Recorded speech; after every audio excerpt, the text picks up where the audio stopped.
Yeah, I think that there's two narratives out there. I think, or really there's one narrative. That narrative is that Terence Crawford can do more things in the ring. He's got more tools in his toolbox. And even though Errol Spence is a basic boxer, he's the most fundamentally sound boxer in the world. I do agree with that, but Errol's got more in his arsenal as well. And I think that we've never been able to see him pull out everything that he's had to use. Terence has been in the ring with guys who have done different things, and he's had to present other things go into his toolbox. But I do think that from an X's and O's standpoint, it's all a matter of what are you going to do this round, because they both have the ability to make adjustments, and they both have the ability to be aggressive. They both have the ability to fight off of the back foot, counterpunch. I mean, even from, again, the X's and O's standpoint, this is an outstanding fight because they both have A+ in every box. And it's just, yeah. I honestly think that we're going to see probably 3 different strategies from both of them throughout the course of a 12-round fight, maybe even 4 or 5. So And that's plan A through D. You can ask Bradman and you can ask Virgil. I mean, having 4 or 5 different game plans within one fight is probably impossible. But I mean, both of these guys have to have all of that in order to win the fight. And I'm definitely gonna paint this picture the correct way. When I fought Errol, going into that fight, I said I need everything to beat this guy. I can't leave anything at the gym. I can't leave anything at home. I had to take everything, and in order to beat this guy. And I think about 5 rounds went by, and just a simple move, a pullback counter, and I counter punched his jab with my jab, and he shook his head and he said something, and I thought to myself, "Oh, I got you." And what I realized in that moment was he's not as smart, not as intellectually sound as I thought he was going to be, and that seemed to kind of carry through the entire fight. I felt like I was a step ahead of Errol the entire fight, all the way up until that knockdown moment. And that was surprising to me. I thought that Errol was going to be more more intelligent in the ring, and I thought that simple pullback counter move. It's one thing to get hit with it, like, you know, things happen, that, you know, but for him to acknowledge it and show how frustrated he was with in that moment, and then I started to see other moments of frustration as well. When we talked about this fight years ago, I said, well, Terence the smarter fighter, he's gonna win this fight. But I think that ever since this accident that Errol has sustained, and I think that having to come back from that and having to just grow up and get rid of a lot of things in his life, I think that he's a smarter fighter now than he was when we fought in 2019. And I don't think that there's going to be any surprises for either guy in the ring. There weren't any surprises for me when I fought Terence. Everything that came to me was everything that I thought was coming and expected the whole 9. And I think that one little stain, for the sake of words, that Errol had back in the day, 2019, when we fought, I believe that stain is gone too. So I don't think either guy is going to be surprised at all. A guy called me. We talked maybe like a week after the fight, and we just kind of, you know, just talking about the fight and all this and that. And the call got quiet. I mean, still quiet. And it's like, you know, I'm still like, you know, a little hurt that I didn't get the win. It's dead quiet. And all of a sudden he goes, "Man, I wish you had went to the body more." And I was like, "Man, me too, man. That's the only thing I wish I had done." You got to get to Errol's body. That's the one thing I wish I had done more was go to his body.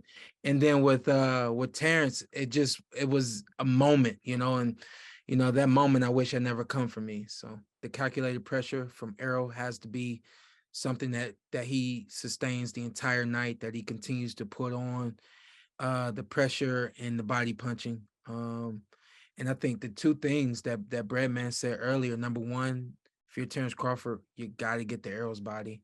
You got to make him uncomfortable. Do things to him that he's not used to having been done to him. Going to the body is certainly one of them.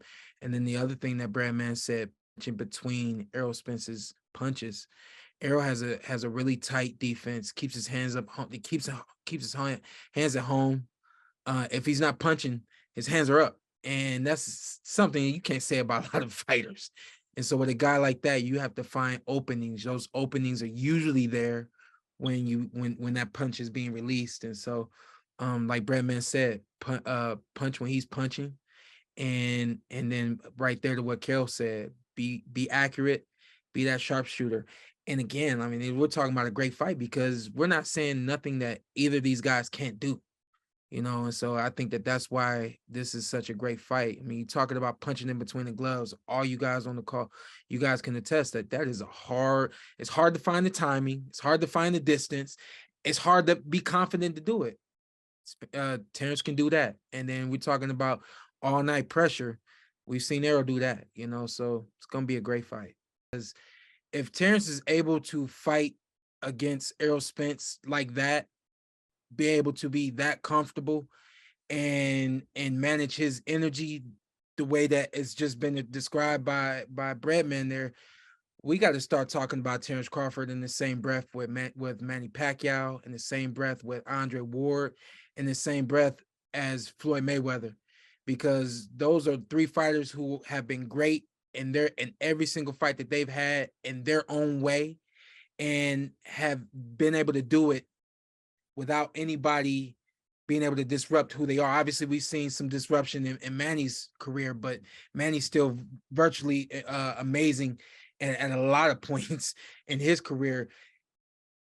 My thing with this fight is, and it's something that you cannot measure. You can't measure another fighter's energy. You can't measure another fighter's mentality through the fight. That was another difference that I saw in my fight with Terence. Terence never got uncomfortable, and Terence never showed me that he that there was anything unsettling within his heart and his mind throughout the fight. And I pride myself on making fighters uncomfortable. Never once did I see Terence uncomfortable. When I went back and just analyzed the fight in my head and things like that, I didn't apply the kind of pressure that Errol was going to apply. I didn't apply that straight in your face mentality that I usually fought with. And I thought that may have been a reason why I didn't see Terence get uncomfortable. If Terence does not get uncomfortable against Errol Spence Jr., he's going to beat Errol Spence Jr. And we will have to talk about Terence Crawford the same way we talk about Andre Ward, the same way we talk about Floyd Mayweather, and in the same way we've talked about Mr. Manny Pacquiao as well. I don't have a pick. I don't know who's gonna win this fight. I think that is just, to me, this is what boxing truly is right here. Both guys have basically everything needed to win this fight, from the power to the speed to, I mean, everything. There's really no one you can't. I truly don't think anyone can look at this fight and say that guy's gonna win because that. There's no one way that it happens. There's so many outcomes, possibilities of this fight. I think the one possibility, or the one thing that we know is not going to happen, is not going to be any foul play. It's not going to be any low blows. It's not going to be a headbutt that ends this fight prematurely. I'm going to go ahead and say it simply, man. The fans win. Boxing purists especially win in this one.